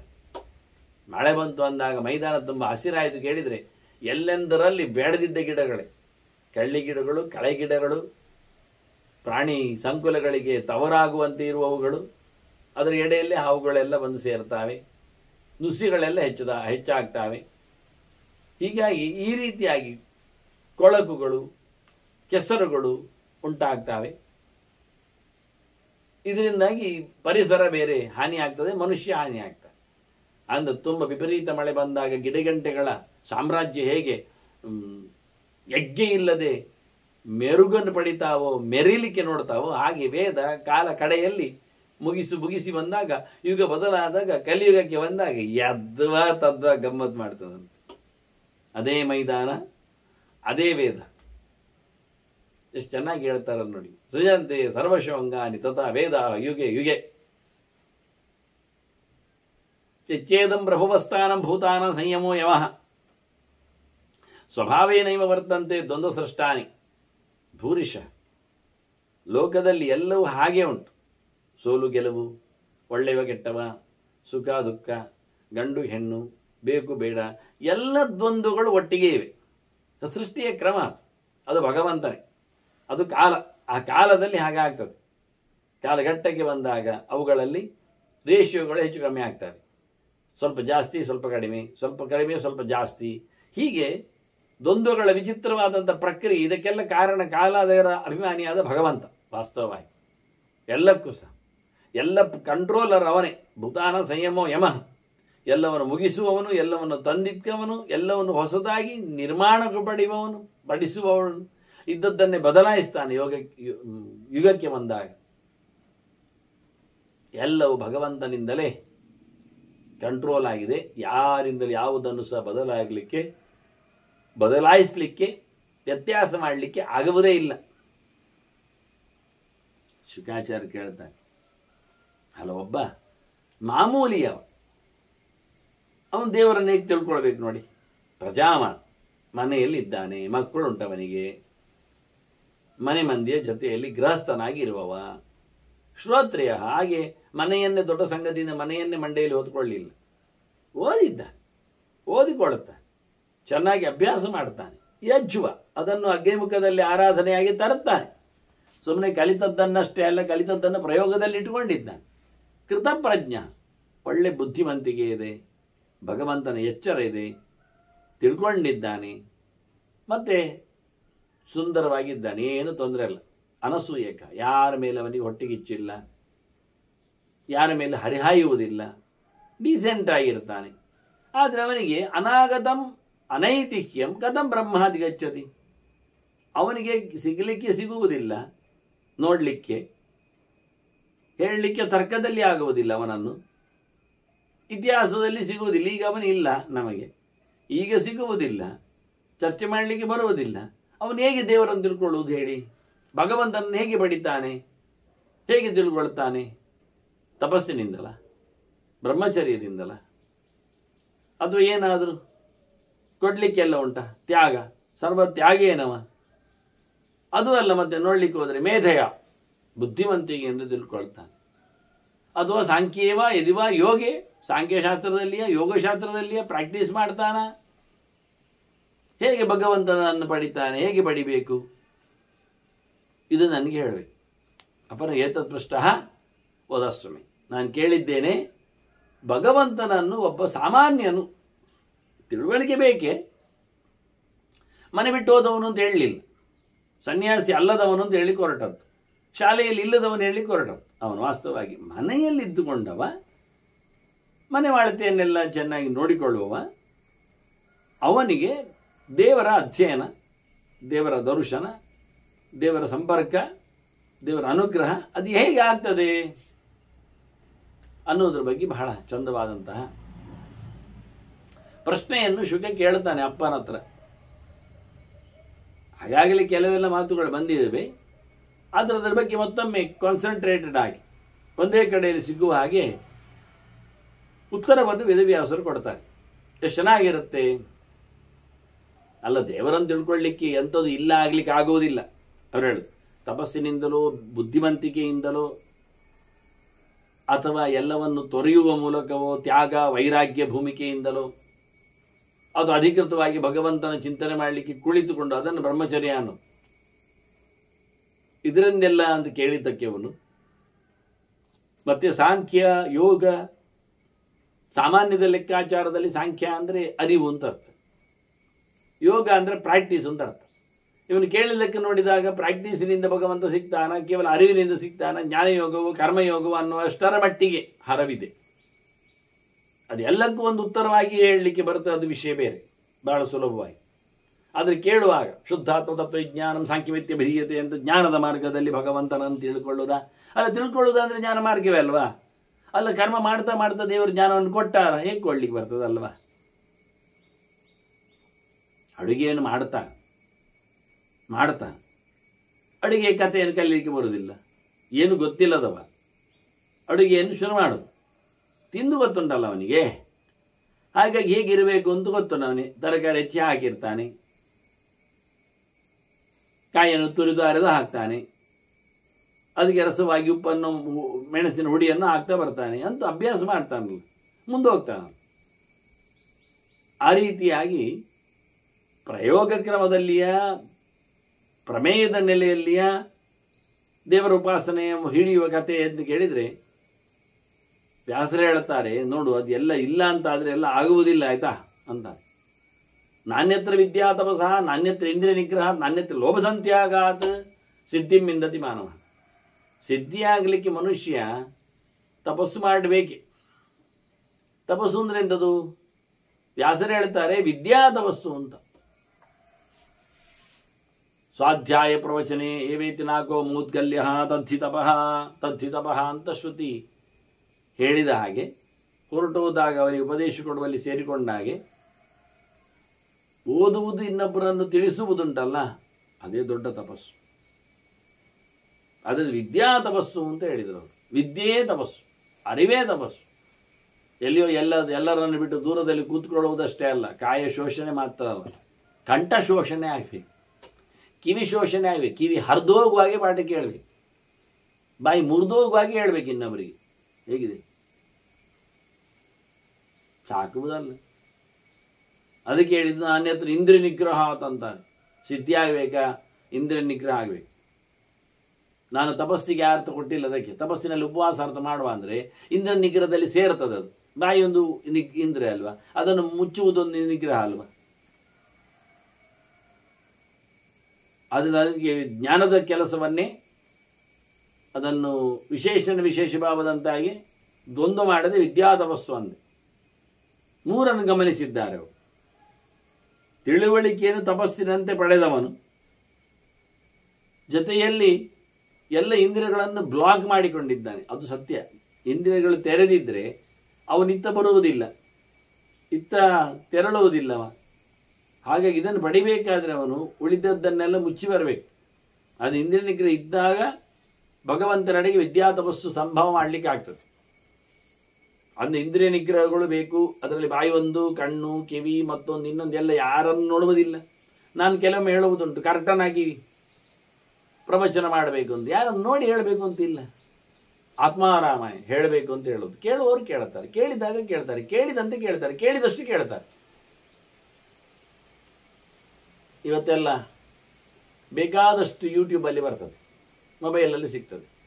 ಶಾರ್ಟ್ಸ್ ಇರ್ತದೆ, ಸಿನಿಮಾ ಮಂದಿರದವರದ್ದು ಇರ್ತದೆ, ಧಾರಾವಾಹಿಗಳು ಇರ್ತವೆ, ಇನ್ನೇನು ಜೋಕ್ಸ್ಗಳು, ಕಾಮಿಡಿಗಳು ಎಲ್ಲ ಏನೇನೋ ಇರ್ತದೆ. ಎಷ್ಟು ಸಣ್ಣದು ಎಷ್ಟು ದೊಡ್ಡದು ಇರ್ತದೆ. ಎಲ್ಲವರು ಬೇಕಾದಾಗ ಬಗ್ಗಿಸ್ತಾರೆ, ಹುಡುಕ್ತಾರೆ, ತೀವುತ್ತಾರೆ, ನೋಡ್ತಾರೆ. ಎಲ್ಲಿ ಅದು ಒಂದು ಆದ್ರೆ ಪಾವಣೆ ಆದರೂ ಹಾಕ್ತಾರೆ, ಯಾರಿಗಾದ್ರೂ ಏನಾದರೂ ಥ್ಯಾಂಕ್ಸ್ ಹೇಳ್ತಾರೆ. ಅದು ನೋಡಿಕೊಂಡೆ ಅಂತೇಳಿ ಇನ್ನೊಬ್ಬರಿಗಾದರೂ ಸಂಭ್ರಮಿಸ್ತಾರೆ ಹೇಳಿ ಏನಿಲ್ಲ. ಹಾಗೆ ಇದು ಹಾಗೆ ಇದು ಬರ್ತದೆ. ಈಗ ಬದುಕಿದ್ದಾರೆ, ನಾಳೆ ಕೊಟ್ಟದ್ದು ಇರ್ತದೆ, ಅವರೇ ಇರುವುದಿಲ್ಲ. ಆಗ ನಾವು ನೋಡುವುದಿಲ್ಲ, ಕೇಳುವುದಿಲ್ಲ. ಕದ್ದದ್ದೆ ಅಂತ ಹೇಳ್ತಾರೆ, ಭಾಳ ಗಮನ ಇರ್ತದೆ. ಸಾಧನೆ ಅಂತ ಎನ್ನುವ ನೆಲೆಯಲ್ಲಿ ಯಾರು ಕಲಿತದ್ದು ಎನ್ನುವುದು ಮುಂದೋಗ್ಲಿಕ್ಕೆ ಆಗುವುದೇ ಇಲ್ಲ. It is the just informative ಅಂತಾರೆ. ಮಾಹಿತಿಪ್ರದವಾಗಿತ್ತು, ತಿಳ್ಕೊಳ್ಳಿಕ್ಕೆ ಸಿಕ್ಕಿತ್ತು. ತಿಳಿದೇನೋ ಅದೆಲ್ಲ ಗೊತ್ತಿಲ್ಲ. ತಿಳಿದೆ ಅಂತ ಕರ್ಮ. ತಪ್ಪು ತಿಳಿಯುವುದು ತಿಳ್ಕೊಂಡಿದ್ದಾರೆ ಅವರು. ಈಗಾಗಲೇ ನಾಗನ ಬಗ್ಗೆ ಒಂದಿಷ್ಟು ಬಾಲ ಬಿಚ್ಚಿದವರಿಲ್ವ? ಎಂತ ಏನು ಹೇಳ್ತಾರೆ ಕೇಳಬೇಕಾಗಿ ಇಲ್ಲ. ಕೊನೆಗೂ ಅಷ್ಟು ಹೇಳಿ ಹೋಗಿರುತ್ತೆ. ಈ ಶುರು ಮಾಡಿದಾರ್ದು ನಾಗ ಸುಬ್ರಹ್ಮಣ್ಯನೇ ಆಗ್ತಾನೆ. ಇವ್ರು ಹೇಳಿದಾಗ ಆಗ್ತಾನೆ. ಆಗ ಗಣಪತಿಯು ಶಿವನೇ ಆಗ್ತಾನೆ. ನಾವು ಎರಡೆರಡು ಇಡುವುದು ಯಾಕೆ? ಸುಲಭ ಆಗ್ತದೆ. ಗಣಪತಿ ಮೂರ್ತಿ ಮಾಡಲಿಕ್ಕೆ ಮಾರೇರೆ ಆ ಕೆರೆ ಮಣ್ಣು ತಂದು ಅದಕ್ಕೆ ಒಂದಿಷ್ಟು ಹದ ಮಾಡಲಿಕ್ಕೆ ಒಂದೆಲ್ಲ ಬೆರೆಸಿಕೊಂಡದಕ್ಕೆ ಗಮ್ಮು ಮತ್ತೊಂದೆಲ್ಲ ಸುಮಾರು ಒದ್ದಾಟ ಪಟ್ಟು ಅದು ಒಣಗಲಿಕ್ಕೆ ಎಲ್ಲ ನೋಡಿಕೊಂಡು ಫ್ಯಾನ್ ಎಲ್ಲ ಹಾಕಿ ಬಿಸಿ ಎಲ್ಲ ಮಾಡಿಸಿ ಸುಲಭ. ಅವನ ಅಪ್ಪನವನು ಒಂದೇ ಆಗಿದ್ದರೆ ಲಿಂಗ ಮಾಡಲಿಕ್ಕೆ ಎಷ್ಟು ಕಷ್ಟ ರೀ ಪುರ್ಸೋತು. ನೀವೇ ಮಾಡ್ಬೋದು. ಅದು ಕೆಜಿಗೆ 100-150 ರೂಪಾಯಿ ಕೊಟ್ಟರೆ ಆಯಿತು, ಮಣ್ಣು ಕೊಡುತ್ತಾರೆ, ತರೋದು, ಮುದ್ದೆ ಮಾಡೋದು. ಅದು ಸುಲಭದಲ್ಲಿ ಹೇಳಿಕೊಡ್ತೇನೆ ಹೇಗೆ ಅಂತ. ಲಿಂಗ ಮಾಡೋದಾದರೆ ತುಂಬ ಸುಲಭದಲ್ಲಿ. ನಿಮ್ಮ ಮನೆಯಲ್ಲಿ ಒಂದು ಬಕೆಟ್ ಇಲ್ವಾ? ಮುಚ್ಚಿ ಬಿಡೋದು ಮಣ್ಣಿನ ಮೇಲೆ, ಗಚ್ಚಿ ಒತ್ತಿದ್ರೆ ಆಯಿತು, ಕರ್ಮಟ್ಟಾಗಿ ಲಿಂಗ ಆಗ್ತದೆ. ನೋಡಿ ಎಷ್ಟು ಸುಲಭ ಉಂಟು. ಸಮಾನ ಬೇಕಾ? ಇನ್ನೊಂದು ಕೆಲಸ ಮಾಡಲಿಕ್ಕೆ ಹೇಳ್ತೇನೆ. ಒಂದು ಪ್ಲಾಸ್ಟಿಕ್ ತೊಟ್ಟೆ ಇದ್ರೆ ಆಯಿತು, ಅದರೊಳಗೆ ಮಣ್ಣು ಜಿಂಜಿಸುವುದು, ಚೆನ್ನಾಗಿ ಮಣ್ಣನ್ನು ಗುದ್ದಿ ಬಿಡೋದು, ಮತ್ತು ಪ್ಲಾಸ್ಟಿಕ್ಕನ್ನು ಮೆಲ್ಲ ಕೌಚಿ ಹಾಕಿ ಮೆಲ್ಲ ಮೇಲೆ ತೆಗೆದುಬಿಟ್ರೆ ಆಯಿತು, ಲಿಂಗ ರೆಡಿ. ನೋಡಿ, ಎಲ್ಲ ಒಂದೇ ಆಗಿದರೆ ಅದನ್ನೇ ಪೂಜೆ ಮಾಡಿ. ಅವನೇ ಗಣಪತಿ, ಅವನೇ ಶಿವ, ಅವನೇ ಪಾರ್ವತಿ, ಏನಾಯಿತು? ಯಾರತ್ರ ಹೇಳುದು? ಹಾಗಾಗಿ ಮೊದಲು ಹೇಳ್ತಾರೆ, ಚೆನ್ನಾಗಿ ತಿಳ್ಕೊಳ್ಳದೆ ದೇವರು ಸಿಗುವುದಿಲ್ಲ. ಆಯ್ತಾ? ಅದನ್ನು ತಪಸ್ಸಿನಂತೆ ಪಡಿಬೇಕಾಗ್ತದೆ, ಸುಮ್ಮನೆ ಸಿಗುವುದಿಲ್ಲ. ಹೇಳಿದ್ದಷ್ಟೇ ಕೇಳುವುದಲ್ಲ, ಯಾರ್ಯಾರು ಹೇಳಿದ್ದನ್ನು ಕೇಳಲಿಕ್ಕೂ ಬರುವುದಿಲ್ಲ. ಅಧಿಕೃತ ದಾಖಲೆ ಬೇಕು, ಡಾಕ್ಯುಮೆಂಟ್ಸ್, ಶಾಸ್ತ್ರಗಳು ಬೇಕು. ತಸ್ಮಾತ್ ಶಾಸ್ತ್ರ ಪ್ರಮಾಣ ಅಂತೆ. ಅದನ್ನು ಒಳ್ಳೆ ತಿಳಿದ ನಂತರ ಎಲ್ಲವನ್ನು ಮುಚ್ಚು. ಅವರಿಗೆ ಹೇಳ್ತಾರೆ, ಮತ್ತೊಬ್ಬರಿಗೆ ಹೇಳ್ತಾರೆ ಅಂತ ತಲೆಯನ್ನು ಕೆಡಿಸಿಕೊಳ್ಳಿಕ್ಕೆ ಹೋಗಬೇಡ. ಸರಿಯಾವುದು ಎನ್ನುವುದನ್ನು ಅರ್ಥ ಮಾಡಿಕೊಂಡ ನಂತರ ಕೆಟ್ಟದ್ದನ್ನು ಕೇಳಿಕೊಳ್ಳಿಕ್ಕಿಲ್ಲ. ಅಲ್ಲ, ಅದು ಎಲ್ಲ ಗೊತ್ತಿದ್ರೆ ಒಳ್ಳೇದು ಮಾರೇನೆ. ಯಾವುದು ಒಳ್ಳೇದು ಯಾವುದು ಕೆಟ್ಟದ್ದು ಗೊತ್ತಾಗ್ತದೆ. ಹಾಗೆ ನಿಮ್ಗೆ ಯಾವುದು ಗೊತ್ತಾಗ್ತದೆ ಅಲ್ಲ, ಆಯ್ಕೆ ಮಾಡಲಿಕ್ಕೆ ಬರ್ತದ? ಸಂತೆಯಲ್ಲಿ ಇದ್ದದ್ದೆಲ್ಲ ತಂದು ಬಿಡುದು, ಮತ್ತೆ ಮನೆಯಲ್ಲಿ ಹೆಕ್ಕುವುದು. ಹೆಕ್ಕಲಿಕ್ಕೆ ಯಾವುದು ಗೊತ್ತುಂಟು ನಮಗೆ, ಒಳ್ಳೇದು ಯಾವುದು ಕೆಟ್ಟದ್ದು ಯಾವುದು ಅಂತ? ಬಂಗಾರದ ಅಂಗಡಿ ಹೋಗಿ ತಗೊಂಬರುದು ಅಂತ ಹೇಳಿ ತಗೊಂಬರುದಾ? ಅವನು ಗಿಲಿಟ್ಟು ಇಟ್ಟಿರ್ತಾನೆ, ಡೂಪ್ಲಿಕೇಟು ಇಟ್ಟಿರ್ತಾನೆ, ಕಳ್ಳರ ಕೈಗೆ ಸಿಗಬಾರದು ಅಂತ ಹೇಳಿಕೊಂಡು ನಾವು ಸುಮ್ಮನೆ ಕೂತ್ಕೊಳ್ಳೋದ? ತಿಳಿಯದೆ ಯಾವ ಕೆಲಸ ಆಗುವುದಿಲ್ಲ. ಇಟ್ಕೊಳ್ಳಿ, ಎಲ್ಲ ವಿಷಯದಲ್ಲಿ ತಿಳುವಳಿಕೆ ಬೇಕು ಮೊದಲು. ಅಷ್ಟು ತಿಳ್ಕೊಂಡು ಚೆನ್ನಾಗಿರುವುದಿಲ್ಲ, ಕೆಲವೊಮ್ಮೆ ಸಿಕ್ಕಿ ಬೀಳ್ತೇವೆ. ಹಾಗಾಗಿ ಬಹಳ ಚೆನ್ನಾಗಿ ತಿಳಿದುಕೊಂಡು ಎಲ್ಲ ಇಂದ್ರಿಯಗಳನ್ನು ನಿಗ್ರಹ ಮಾಡಿಕೊಂಡು ಮತ್ತೊಂದು ಹೇಳ್ತಾನೆ, ನಾಣ್ಯತ್ರ ಲೋಭ ಸಂತ್ಯಾಗಾತ್, ಒಟ್ಟು ಮಾಡುವುದಲ್ಲ ಇಂದ್ರಿಯ ನಿಗ್ರಹ ಅಂತ ಗೊತ್ತುಂಟು. ಗಮ್ಮತ್ತು ಒಬ್ಬ ಹೇಳಿದ, ನಾನೀಗ ತಿನ್ನುವುದು ಬಿಟ್ಟಿದ್ದೇನೆ ಅಂತ. ಹಿಂದೆಲ್ಲ ಕಂಡಾಬಟ್ಟೆ ತಿಂತಿದ್ದೆ, ಡ್ರೈ ಫ್ರೂಟ್ಸ್ಗಳು ಅದು ಇದು ಅಂದೆಲ್ಲ. ಮತ್ತು ಈಗ ಎಂತ ಮಾಡಿದೆ, ಈಗ ಹಾಗೆ ಒಟ್ಟು ಮಾಡಿಟ್ಟಿದ್ದೇನೆ, 8 ಪೆಟ್ಟಿಗೆ ಆಗಿದೆ ಅಂದ. ಮರಲ್ಲ 8 ಡಬ್ಬಿ ಆಗಿದೆ ಅಂತ. ಅವನು ದೊಡ್ಡ ದೊಡ್ಡ 1 ಅಡಿ ಉದ್ದದ್ದು ಡಬ್ಬಿ ಡ್ರೈ ಫ್ರೂಟ್ಸ್ಗಳದ್ದು. ಮಾರೆ ಸರಿ ಹೋಗಿ ತೆಗೆದು ನೋಡಿ, ಅಡಿಗೆ ಕೈ ಹಾಕಿ ನೋಡುವಂತೆ, ಹೇಗೆ ಫಂಗಸ್ ಬಂದಿರ್ತದೆ, ಹಾಳಾಗಿರ್ತದೆ ಅಂತ. ಅದು 2 ಡಬ್ಬಿ ಹಾಳಾಗಿರ್ತದೆ, ಅವ್ರು ಬಿಸಾಡಿದ್ದಾನಂತೆ ನೋಡಿ. ನದೇವಾಯ ನ ಧರ್ಮಾಯ, ತಿನ್ನುವುದಿಲ್ಲ, ಸಾಯಲಿಕ್ಕೆ ಕೊಟ್ಟದ್ದು ಇಲ್ಲ. ಕೆಲವರು ನಿಗ್ರಹ ಮಾಡಿಕೊಂಡಿದ್ದಾರೆ, ಮಾವಿನ ಹಣ್ಣು ತಿನ್ನುವುದಿಲ್ಲ ಅಂತಾರೆ, 10-20 ಒಟ್ಟು ಮಾಡಿದ್ದಾರೆ. ಯಬಾ, ಅದರಲ್ಲಿ 10-25ರಲ್ಲಿ 100-200 ಹುಳಗಳಿರ್ತವೆ ಒಟ್ಟು ಮಾಡಿದ್ದು ನೋಡಿ. ಅದೆಂಥ ಕರ್ಮಕ್ಕೆ ಕಪ್ಪಾಗುವವರೆ ಕಾಯ್ತಾರೆ ಗೊತ್ತಿಲ್ಲ ಮಾವಿನ ಹಣ್ಣಿಗೆ. ಎಂಥ ರುಚಿಯ ಇವರ ಪ್ರಕ್ರಿಯೆಗೆ. ಹಾಗಾಗಿ ಯಾವುದನ್ನು ಲೋಭ ಮಾಡಬೇಡ ಮಾರಾಯ. ನಿನಗೆ ಬೇಡವಾ, ನಿನಗೆ ಬೇಡ ಅಂತ ಆಗಿದೆಯಾ ಧಾರ್ಮಿಕವಾಗಿ, ಇನ್ನೊಬ್ಬರಿಗೆ ಕೊಟ್ಟುಬಿಡು, ಕಳಿಸಿಬಿಡು. ನೀನು ನಿಗ್ರಹ ಮಾಡಿದೆ ಸರಿ, ಇನ್ನೊಬ್ಬರಿಗೆ ನಿಗ್ರಹ ಮಾಡಲಿಕ್ಕೆ ತಿನ್ನದಿರುವಂತೆಲ್ಲ ಮಾಡಬೇಡ, ಹಾಳು ಮಾಡಬೇಡ. ಸೊತ್ತ ಮಕ್ಕಳಿಗಾದ್ರೂ ಹಂಚಬಹುದಲ್ಲ. ವಿಚಿತ್ರ ಅಂತಾರೆ ಲೋಭ ಮನುಷ್ಯನಿಗೆ. ಇಷ್ಟೆಲ್ಲ ಹಂತ ಹಂತದ್ದು 3 ಕ್ಲಾಸ್ ಕೊಟ್ಟದವ್ರು, 3 ಚೆನ್ನಾಗಿ ಕಲಿ. ಅದು ಕಲಿತದ್ದು ತಪಸ್ಸಿನಂತಿರಬೇಕು ಕಲಿಕೆ. ಆ ಬಳಿಕ ಅದರೊಟ್ಟಿಗೆ ಚೆನ್ನಾಗಿ ನಿಗ್ರಹ ಇರಲಿ. ಯಾವುದನ್ನು ಯಾವತ್ತು ಯಾಗೋ ಬೇಕೋ ಹಾಗೆ ಹೀಗೆ ಅಂತ ಹೇಳಿಕೊಂಡು ಬೇಕಾಬಿಟ್ಟಿಯಾಗಿ ಇರಬೇಡ. ಒಂದು ಮಾರ್ಕ್ ಮಾಡಿಕೊ, ಒಂದು ಚೌಕಟ್ಟಿನಲ್ಲಿ ಬದುಕು. ಕೇವಲ ಜಿಹ್ವೋಪಸ್ಥ ಮಾತ್ರ ಅಲ್ಲ, ಕಣ್ಣು ಕಿವಿಗಳು ಅದರೊಟ್ಟಿಗೆ ಇತರ ಇಂದ್ರಿಯಗಳು. ಅದರ ಆಚೆಗೆ ಮತ್ತೆ ಹೇಳ್ತಾನೆ ಮುಖ್ಯವಾಗಿ ಸಂಗತಿ, ದ್ರವ್ಯಗಳ ಹೂಡಿಕೆ ಬೇಡ ಅಂತ. ಲೋಭ ಅಂದರೆ ದ್ರವ್ಯದ ಮೇಲೆ, ಸೊತ್ತಿನ ಮೇಲೆ, ದುಡ್ಡಿನ ಮೇಲೆ, ಆಸ್ತಿ ಪಾಸ್ತಿ ಎಲ್ಲ ಬಿಟ್ಟು ಹೋಗಲಿಕ್ಕಿದೆ. ಎಲ್ಲ ತ್ಯಾಗದಲ್ಲಿ ಬದುಕು. ಆಗ ಮಾತ್ರ ಮನುಷ್ಯ ಸಿದ್ಧಿಮಿಂದತಿ, ಒಳಿತನ್ನು ಭಗವಂತನನ್ನು ಪಡೆಯಲಿಕ್ಕೆ ಸಹಕೃತನಾಗ್ತಾನೆ. ಇಡೀ ಜಗತ್ತಿನ ಕಥೆ ಕೇಳಿಕೊಂಡ್ರೆ ಮಹಾಭೂತಾನಿ ಸರ್ವಾಣಿ ಪೂರ್ವ ಸೃಷ್ಟಿ ಸ್ವಯಂಭುವ, ಎಲ್ಲವೂ ದೇವರದ್ದಾಸ್ತಿ ಅಲ್ವಾ. ಮಾಗಿರದ ಕಸ ಸಿದ್ಧಾನ ಹೇಳಿಕೊಂಡಾಗಿ ಜಗತ್ತಿನ ಎಲ್ಲ ಸೃಷ್ಟಿಗಳು ಪಂಚಭೂತಗಳು ಅವುಗಳಿಗೆ ಸಂಬಂಧಪಟ್ಟವುಗಳಂತೆ ಇಡೀ ಪ್ರಪಂಚವೇ ಭಗವಂತನ ಹಿಂದಿನ ವಸ್ತು ನಮಗೆ ಕೊಟ್ಟವು. ಹಾಗಾಗಿ ನಮ್ಮ ದೇಹದಲ್ಲಿ ಭೂಯಿಷ್ಠಂ ಪ್ರಾಣಭೃತ್ ಕಾಯಿ ನಿವಿಷ್ಟಾನಿ ಶರೀರಶು. ಹಾಗಾಗಿ ಮನುಷ್ಯನಲ್ಲಿಯೂ ಸಹ ಕಂಡಾಬಟ್ಟೆ ಈ ಪಂಚಭೂತಗಳದ್ದೇ ಗೌಶಿ ಇರುವಂಥದ್ದು. ಈ ಭೂತ ಪ್ರಪಂಚ ಅದು ಮನುಷ್ಯನ ದೇಹ. ನೋಡ್ಲಿಕ್ಕೆ ಹೋದ್ರೆ ಭೂಮಿಯರ ದೇಹ ಮಣ್ಣಿನ ರಾಶಿಯಾಗಿರುವಂಥದ್ದು ದೇಹ, ಮಣ್ಣಿನ ಬಗೆ. ಅದರೊಟ್ಟಿಗೆ ಜಲ ಸ್ರೋತ, ಮೂತ್ರ ಇತ್ಯಾದಿಗಳು ಬಂದಾಗ ಅದು ನೀರಿನದ್ದೇ ಅಲ್ವ ಕತೆ. ಜ್ಯೋತಿಷ ಚಕ್ಷುಷಿ ಸ್ಮೃತಿ, ಕಣ್ಣು ಅದು ಬೆಳಕು, ಅಗ್ನಿಯ ವ್ಯವಸ್ಥೆ. ಅದು ಪ್ರಾಣಾಪಾನಾಶ್ರಯ ವಾಯು. ವಾಯು ಎಲ್ಲಿ ಉಂಟು ಕೇಳಿದರೆ ನಮ್ದು ಉಸಿರಾಟದಲ್ಲಿ ಉಂಟಲ್ಲ, ಮೇಲೆ ಕೆಳಗೆ ಹೋಗ್ತದಲ್ಲ, ಹೌದಲ್ಲ. ಮತ್ತೆ ಆಕಾಶ ಎಲ್ಲಿ ಕೇಳಿದೆ, ಚೇಷ್ಟ ಆಕಾಶಂ ಶರೀರಿನ. ಎಲ್ಲಿ ಮನುಷ್ಯನ ಚೇಷ್ಟೆ ಆಗ್ತದೆ ಅದು ಆಕಾಶದಲ್ಲಿ ಆಗುವಂಥದ್ದು. ಸಮಯದಲ್ಲಿ ಅಂದರೆ ವ್ಯವಸ್ಥಿತವಾದಂತಹ ಕೆಲಸಗಳಲ್ಲಿ ಜಾಗ ಇಲ್ಲದಿದ್ದರೆ ಆಗುವುದು ಹೇಗೆ? ಅದರಿಂದ ಚೇಷ್ಟಾಕಾಶ. ಹೀಗೆ ಪಂಚಭೂತಗಳು ದೇಹದಲ್ಲಿ ಎಲ್ಲಿ ಉಂಟು ತೋರಿಸಿದ್ದು. ಕ್ರಾಂತೆ ವಿಷ್ಣು, ನಮ್ಮದು ಹೆಜ್ಜೆಯಲ್ಲಿ ನಡಿಗೆಯಲ್ಲಿ ದೇವರದ್ದೇ ಪೂರ ಕೆಲಸ ಇರ್ತದೆ. ಹಾಗಾಗಿ ಹೆಜ್ಜೆ ಎನ್ನುವುದು, ನಡಿಗೆ ಎನ್ನುವುದು, ನಿಲ್ಲುಗಡೆ ಎನ್ನುವುದು ಅದ್ಭುತವಾದಂಥ ವ್ಯವಸ್ಥೆ. ಹಾಗಾಗಿ ಪಾದ ಪ್ರಕ್ಷಾಲನೆ, ಪಾದ ಪೂಜೆಯಲ್ಲಿ ಹೇಳುವಂಥ ವಿಷಯ ಅದು ದೇವರ ಪೂಜೆ ಅಂತ. ಅದು ಗುಟ್ಟುಗೊಟ್ಟಾದ್ರೆ ಇನ್ನು ಶೈವರೆಲ್ಲ ಬಿಟ್ಟೇ ಬಿಡ್ತಾರೆ, ಇನ್ನು ಪಾದ ಪೂಜೆ ಮಾಡಿಸುವುದೇ ಇಲ್ಲ ನೋಡಿ. ದೇಹದೊಳಗೆ ಭಗವಂತ ಪ್ರವೇಶ ಮಾಡಿದ ವ್ಯವಸ್ಥೆಯನ್ನು ಉಪನಿಷತ್ತುಗಳೆಲ್ಲ ಕೊಂಡಾಡ್ತದೆ. ಯತ್ ಪ್ರಪದಾಭ್ಯಾಂ ಪ್ರಾಪತ್ಯದ ಬ್ರಹ್ಮೇಮಂ ಪುರುಷಂ, ಬ್ರಹ್ಮ ಇವಂ ಪುರುಷಂ. ನೀವು ವಿಷ್ಣು ಶಬ್ದ ಹಾಕಿದ್ರೆ ಮತ್ತೆ ಎಲ್ಲಿ ಅದು ಬೈದರೆ ಹೇಳಿಕೊಂಡು ಅದಕ್ಕೆ ನಾನು ಬ್ರಹ್ಮ ಶಬ್ದ ಆಗ್ತಾ ಇದ್ದೆ. ವಿಷ್ಣು ಶಬ್ದದ ಅರ್ಥ ಏನು? ವಿಷದಿ ಅಂತ, ಪ್ರವೇಶ ಮಾಡಿದ್ದಾನೆ ಅಂತ. ಎಲ್ಲರನ್ನು ಭೂತಗಳನ್ನು ಪ್ರವೇಶ ಮಾಡಿದ ರೀತಿ ಹೇಗೆ? ದೇವರು ಎಲ್ಲಿಂದ ಬಂದ? ಹೆಬ್ಬೆರಳಿನಿಂದ, ಪಾದದಿಂದ ಬಂದವ, ಕಾಲಿನಿಂದ ಒಳಗೆ ಪ್ರವೇಶ ಮಾಡಿ. ದೇವರ ಪ್ರವೇಶದ ಕತೆ. ಹಾಗಾಗಿ ಗಟ್ಟಿ ಮುಟ್ಟದು ಮನುಷ್ಯನ ವ್ಯವಸ್ಥೆ, ನಿಲುಗಡೆ. ಅದನ್ನು ಭಗವಂತ ಬ್ರಹ್ಮ ವಿಷ್ಣು ಪಾದದಲ್ಲಿ ಪ್ರವೇಶ ಮಾಡಿದ್ದರಿಂದ ಇವತ್ತು ಅವನು ಮೊದಲು ಮುಟ್ಟಿದ ತಾಣ ಅಂತ ಹೇಳಿಕೊಂಡು ಪಾದ ಪೂಜೆ ಮಾಡು. ಇನ್ನು ನಾಳೆಯಿಂದ ಹೆಚ್ಚಿನವರೆಲ್ಲ ಪಾದ ಪೂಜೆ ಬಿಡ್ತಾರೆ. ಬೇಕಾದವರು ಹೆಚ್ಚು ಮಾಡಲಿಕ್ಕೆ ಶುರು ಮಾಡ್ತಾರೆ. ಓ ದೇವರು ಸಿಕ್ಕಿದ್ದಾನೆ ಅಂತ. ನೋಡಿ, ಇಷ್ಟೇ ವಿಷಯ. ಆಚೆ ಕಡೆಯಲ್ಲೆಲ್ಲ ಬಹಳಷ್ಟು ಕಡೆಯಲ್ಲೆಲ್ಲ ಶೈವರಲ್ಲೆಲ್ಲ ಪಾದಪೂಜೆ ಭಾರಿ ಗೋಜಿ ಇರ್ತದೆ, ಅದೇನು ಅದ್ದೂರಿಯಾಗಿ. ಅದಕ್ಕೆ ಇಲ್ಲಿ ಹೇಳ್ತಾರೆ ಅವರು, ಹಾಗೆ ಮಾಡಿದರೆ ವಿಷ್ಣು ಪೂಜೆ ಮಾಡಿದಾಗ ಆಗ್ತದೆ, ತೆಗಿಲಿಕ್ಕೆ ಬರುವುದಿಲ್ಲ ವಿಷ್ಣುವನ್ನು.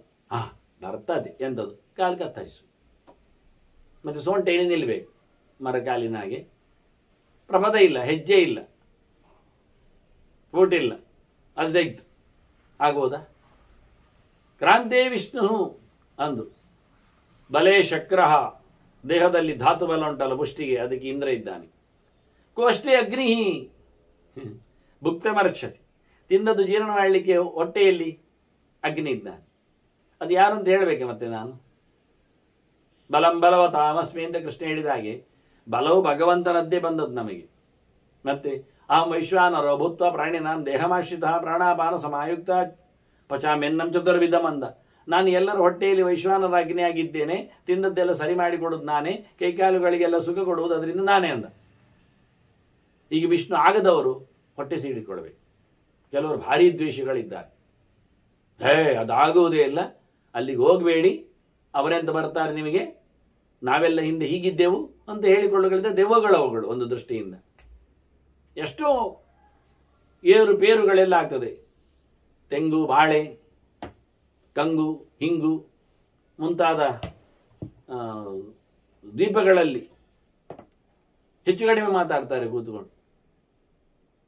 ಅದಕ್ಕೆ ಹೇಳ್ತಾನೆ, ಎಲ್ಲಕ್ಕೂ ಗಿಡ ಮರಗಳಿಗೆ ನೀರೇ ಆಶ್ರಯ ಅಲ್ವಾ? ಹಾಗೆ ದೊಡ್ಡ ಸಂಗತಿ ಏನುಂಟು? ನೀರು ಯಾರು? ಆಪೋ ನಾರಾಯತಿ ಪ್ರೋಕ್ತ ಆಪೋ ವೈ ನರಸು ನಮ ಆಯನಂತ ಸ್ಥಿತಾಪೂರ್ವ ಅಂತೇನ ನಾರಾಯಣ ಸ್ಮೃತಃ ಅಂತ. ನಾರಾಯಣ ಭಗವಂತ ನೀರಲ್ಲಿ ಆಶ್ರಯಿಸಿಕೊಂಡವ. ಆಪೋ ವೈ ಸರ್ವ ದೇವತಾ, ನಿಜವಾಗಿ ವಿಶೇಷವಾಗಿ ಎಲ್ಲ ದೇವತೆಗಳು ಆಶ್ರಯಗೊಂಡದ್ದು ದೇವರಲ್ಲಿ. ಆ ಸಮಂತಾತ್ ಪಾತಿ ಪಾಂತಿ ಅಂತ ರಕ್ಷಣೆ ಮಾಡುತ್ತಾರೆ ಅಂತ ಹೇಳಿಕೊಳ್ಳುವ ಮೂಲಕ. ಹಾಗಾಗಿ ಭಗವಂತ ಹೊಟ್ಟೆಯಲ್ಲಿದ್ದಾನೆ, ಕಾಲಿನಲ್ಲಿದ್ದಾನೆ, ತಲೆಯಲ್ಲಿದ್ದಾನೆ. ಶಿರೋಶ್ರಯದ ಅಂತಾನೆ ಮತ್ತೆ ಪುನಃ ಕೊನೆಗೆ ಹೇಳುವಾಗ. ಹೀಗೆ ವಾಸುದೇವನಾಗಿ, ಸಂಕರ್ಷನಾಗಿ, ಪ್ರದ್ಯುಮ್ನಾಗಿ, ಅನಿರುದ್ಧನಾಗಿ, ನಾರಾಯಣನಾಗಿ ದೇಹದಲ್ಲಿ ವ್ಯಾಪಿಸಿಕೊಂಡು ಭಗವಂತನೇ ಇರುವಾಗ ನೀವನನ್ನು ತೆಗೆದಾಗುವುದೇಗೆ, ಕೆತ್ತುವುದೇಗೆ? ನಾನು ಹೇಳಿದ ಹೊಟ್ಟೆ ಹೊಡ್ಕೊಳ್ಳಿ ಅಂತ ಮತ್ತೆ ಹೃದಯದಲ್ಲಿ ಇದ್ದಾನಲ್ಲ ಈಶ್ವರ. ಸರ್ವಭೂತಾನ ಮೃದ್ದೇಶ ಅರ್ಜುನದಿಷ್ಟದೆ ಅಂತ ಹೇಳಿಬಿಟ್ಟಲ್ಲ ಅವನು. ಅದು ಈಶ್ವರ ಹೇಳಿದ್ದರೆ ನಿಮಗೆ ಕಿವಿ ಕೇಳ್ತದ? ಕಿವಿ ಕೇಳ್ತದೆ ಮಾರೆ. ಆದರೆ ಶಂಕರ ಭಾಷೆಯಲ್ಲಿ ಈಶ್ವರ, ಈಶನಶೀಲ, ನಾರಾಯಣ ಅಂತ ಉಂಟಲ್ಲ, ಎಂತ ಮಾಡಿದೆ ಈಗ? ಕಿವಿ ಕೇಳುವುದಷ್ಟೇ ಕಾರಣ ಆಗಲಿಲ್ಲಲ್ಲ, ಕಣ್ಣು ಕಾಣ್ತದೆ ಅಂತ ಉಂಟಲ್ಲ, ಎಂತ ಮಾಡುವ? ಇಲ್ಲಾದರೆ ಯಾರನ್ನಾದರೂ ಈಶ್ವರನನ್ನು ಹಾಕ್ಬೋದಿತ್ತು, ಶರಭೇಶ್ವರ ಅಂತಲೋ ಮತ್ತು ಇನ್ನೇನೋ ಪರಮೇಶ್ವರ ಅಂತೋ ನೀಲಕಂಠೇಶ್ವರ ಅಂತಲೋ ಏನೋ ಆಗ್ಬೋದಿತ್ತು. ಅದೆಂತ ಮಾಡುವ? ಆಗಲಿಲ್ಲಲ್ಲ. ಮೊದಲಿಂದಲೂ ಪರಮಂ ರೂಪಮೈಶ್ವರ ಹೇಳಿಕೊಂಡು ಈಶ್ವರ ಭಾವವನ್ನೆಲ್ಲ ಶಬ್ದ ಕೃಷ್ಣನ ಹೇಳಿಕೊಡ್ಲ ಬರ್ತಿದ್ದು. ನೋಡಪ್ಪ, ನನ್ನ ಈಶತನ ನೋಡು ಅಂತ ಹೇಳಿಕೊಂಡು ಅವನೇ ಸಮೀಕರಣ ಮಾಡಿದ್ದಾನೆ, ನಾನು ಈಶ್ವರ ಅಂತ, ಒಡೆಯ ನಾನೇ ಅಂತ. ಅವನು ಸುಮ್ಮನೆ ಹೇಳಿಕೊಟ್ಟದ್ದು ಅವನಿಗೆ. ಎಲ್ಲ ನೋಡಿಕೊಳ್ಳುವುದು ಶಾಲೆಯನ್ನು ಒಬ್ಬ ಇರ್ತಾನೆ, ಅವನು ನೀವು ಪ್ರಾಂಶುಪಾಲ ಕರೀರಿ ಅಥವಾ ಡೀನ್ ಹೇಳಿ ಏನಾದರೂ ಹೆಸರು ಕೊಡಿ. ಅವನು ಅಟೆಂಡರಿಗೆ ಹೇಳ್ತಾನೆ ಕೆಲವೊಮ್ಮೆ ಹೋಗುವಾಗ, ನಾಳೆ 2-3 ದಿನ ರಜೆ ಉಂಟು, ಒಂದು ಚೆನ್ನಾಗಿ ನೋಡಿಕೊ. ಅವನು ಪರಮೇಶ್ವರ, ಆಗ ದಿವಾನ್ ಆಗವ ಎಂತ ಅಟೆಂಡರ್, ಅದು ಗೇಟ್ ಕೀಪರ್ ಹೇಳ್ತಾನೆ, ಜೋಕೆ ಇನ್ನು 2-3 ದಿನ ರಜೆ ಉಂಟು, ನೋಡಿಕೊಡ್ತೇನೆ, ಬುದ್ಧಿ ಒಳ್ಳೆ ನೋಡ್ತೇನೆ. ಈಗ ಅವನ ಒಡೆಯನ. ಹಾಗೆ ಈಶ್ವರ ಅಂತೇಳಿ ಅವನಿಗೆ ಕೊಟ್ಟದ್ದು ಹೆಸರು ದೇವರಷ್ಟೇ. ನಿಂಗೆ ಇರ್ಲಿ ಮಾರಿ ಈಶ್ವರ ಹೇಳಿ. ನಿಜವಾಗಿ ಎಲ್ಲ ಅಂತ ಎಲ್ರಿಗೂ ಗೊತ್ತೇ ಇದೆ, ಬುದ್ಧಿವಂತಿಗೆ. ಅವನಾಗ ಬಂದು ನನ್ನ ಹತ್ರ ಹೇಳಿದ್ದಾರೆ ಪ್ರಾಂಶುಪಾಲ ಎಲ್ಲ ನೋಡಿಕೊಳ್ಳಿಕ್ಕೆ. ನಾನೇ ಈಗ ಪ್ರಾಂಶುಪಾಲ ಹೇಳ್ತಾನೆ, ಅವ ಗೇಟ್ ಕೀಪರ್. ಆಯ್ತು ಎಲ್ಲರೂ ಹೋಗ್ತಾರೆ, ಪರವಾಗಿಲ್ಲ ನೋಡಿ ಹೇಗೆ ಅಂತ. ಅವ ಹೇಳಿದಾಗ ಇಲ್ಲಿ ಇಡಬೇಡಿ ವಾಹನ, ಆಚೆ ತಗೊಂಡೋಗಿ ಅಂತ ಹೇಳ್ತಾನೆ. ತೊಯ್ತಾರೆ ಎಲ್ಲರೂ. ಪ್ರಾಂಶುಪಾಲ ಆರ್ಡರ್ನ ಹಾಗೆ ಮಾಡ್ತಾನವ, ಹೇಗಿರ್ತದೆ ಹಾಗೆ ಇನ್ಚಾರ್ಜ್ ಇದ್ದ ಹಾಗೆ ಸ್ಟೈಲ್. ಅದರಿಂದ ಈಶ್ವರ ಹೆಸರನ್ನು ಕೊಟ್ಟಿದ್ದ ಪಾಪ ಇರಲಿ ಅಂತ ಅವನದನ್ನು ಮೆರೆಸಿಕೊಂಡ. ಜನರಿಗೆ ಆಗಿ ಕೇಳಿಬಿಟ್ಟು ಅವರನ್ನೇ ಹಾಕಿದ್ದು ಬ್ಯಾನರಲ್ಲಿ. ಅಲ್ಲ, ಎಲ್ಲ ಭಗವಂತನೇ ಇದ್ದಾನೆ ಕೆಲಸ ಮಾಡುತ್ತೆ ಅಂತ. ಇನ್ನು ಕಿವಿಗೆ ಬಂದ ಕರ್ಣಯೋ ಪ್ರದಿಶಃ ಶ್ರೋತ್ರೆ ಜಿಹ್ವಾಯಾಮಾಗ್ ಸರಸ್ವತಿ. ಸುತ್ತಮುತ್ತಲೂ ದೇವತೆಗಳು ಯಾರೆಲ್ಲ ನಾನು ಹೇಳಿದ ಅವರು ಕಿವಿಯಲ್ಲಿದ್ದಾರೆ. ಅಭಿಮಾನಿಗಳು, ದಿಗ್ದೇವತೆಗಳು, ಅವರ ಜೊತೆಯಲ್ಲಿ ಭಗವಂತನ ರೂಪ ವಿಶೇಷಗಳು. ಇಂದ್ರ ಪೂರ್ವ ದಿಕ್ಕಿನಲ್ಲಿ ಕಾಯ್ತಾನೆ. ಹೌದು, ಕೈಯಲ್ಲಿ ಎಂತ ನೋಡಿ ವಜ್ರಾಯುಧ. ಯಾರದರಲ್ಲಿ ಇರುವುದು? ನಾರಾಯಣ ವರ್ಮ. ಹೀಗೆ ಕೆಲವು ದೇವತೆಗಳ ಆಯುಧಗಳೇ ದೇವರಾಗಿ ಬಿಟ್ಟಿದ್ದಾವೆ, ಮಾತಾಡ್ತಾವೆ. ಅವರ ಶಕ್ತಿಯೇ ಮಾತಾಡು, ಇಲ್ಲಾದ್ರೆ ಇಲ್ಲ.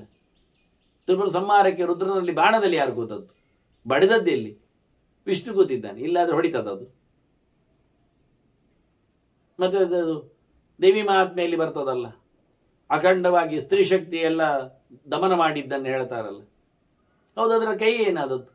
ಬಾಹವೋ ವಿಷ್ಣು ತೇಜಸ ಅಂತಾರೆ. ತೋಳ್ಗಲ್ಲಿ ಹುಟ್ಟಿದೆ ವಿಷ್ಣುವಿನಿಂದ ಕರ್ಮ ಮಾಡಲಿಕ್ಕೆ, ಸಂಹಾರ ಕಾರ್ಯಕ್ಕೆ. ಎಂತ ಹೇಳು, ಎಲ್ಲಿ ನೋಡಿಕೊಂಡ್ರು ನೀವು ಸಿಕ್ಕಿ ಬೀಳ್ತೀರಿ. ವಿಷ್ಣು ಮೈನಸ್ ಮಾಡಿದರೆ ಯಾವುದು ನಡೆಯುವುದಿಲ್ಲ, ಎಲ್ಲಿಯೂ ನಡೆಯುವುದಿಲ್ಲ. ಅವು ತತ್ತರಿಸಿ ಬೀಳ್ತಿದ್ದ ತ್ರಿಪ ಸಂಹಾರದಲ್ಲಿ ಶಿವ ಅವನನ್ನು ವೃಷಭ ರೂಪದಲ್ಲಿ ಎತ್ತಿ ಹಿಡಿದಿದ್ದಾನೆ. ಇದನ್ನೆಲ್ಲ ಭೀಷ್ಮರು ಸುಮಾರು ಕಡೆಯಲ್ಲಿ ಹೇಳಿ ಆಗಿದೆ. ಈಗ ಶುಕನು ಶಿವನೇ ವ್ಯಾಸರ ಮಗನಾಗಿ ಬಂದ, ಒಳ್ಳೆ ಪಾಠ ಕೇಳ್ತಾ ಇದ್ದಾನೆ ವ್ಯಾಸರಿಂದ, ವೇದ ಪಾಠ ಮಾಡ್ತಾ ಇದ್ದಾರೆ ಅವರು, ತಿಳಿಸಿಕೊಡ್ತಾ ಇದ್ದ. ಅದರಂತೆ ನಾಲಿಗೆಯಲ್ಲಿ ಮಾತಿನ ಅಧಿದೇವತೆ ಸರಸ್ವತಿ, ಬ್ರಹ್ಮಣ್ಣ ರಾಣಿ. ಇಂದ್ರಿಯಾಣಿ, ಇವೆಲ್ಲ ಇಂದ್ರಿಯಗಳು ಉಂಟಲ್ಲ, ಅದು ಪೃಥಕ್ ಸ್ವಾರ್ಥ ಅನ್ನು ಮನಸ ದರ್ಶೆ ಅಂತಿದೆ. ಜ್ಞಾನೇಂದ್ರಿಯಗಳು ಕಣ್ಣು, ಕಿವಿ, ಮೂಗು, ಚರ್ಮ, ಇವೆಲ್ಲ ಜ್ಞಾನೇಂದ್ರಿಯಗಳು ಸ್ಪಷ್ಟವಾಗಿ ಪ್ರತ್ಯೇಕವಾಗಿ ಮನಸ್ಸಿನಲ್ಲಿ ಸೇರಿಕೊಂಡು ಅವುಗಳಿಗೆ ಬೇಕಾದ ವಿಷಯಗಳನ್ನು, ಶಬ್ದ, ಸ್ಪರ್ಶ, ರೂಪ, ರಸ, ಗಂಧಗಳನ್ನು, ಕಿವಿ ಶಬ್ದವನ್ನು ಕೇಳುತ್ತದೆ, ಚರ್ಮ ಸ್ಪರ್ಶದ ಜ್ಞಾನ ಕೊಡುತ್ತದೆ, ರೂಪಜ್ಞಾನವನ್ನು ಕಣ್ಣು ಕೊಡುತ್ತದೆ, ರಸದ ಅರಿವನ್ನು ನಾಲಿಗೆ ಕೊಡುತ್ತದೆ,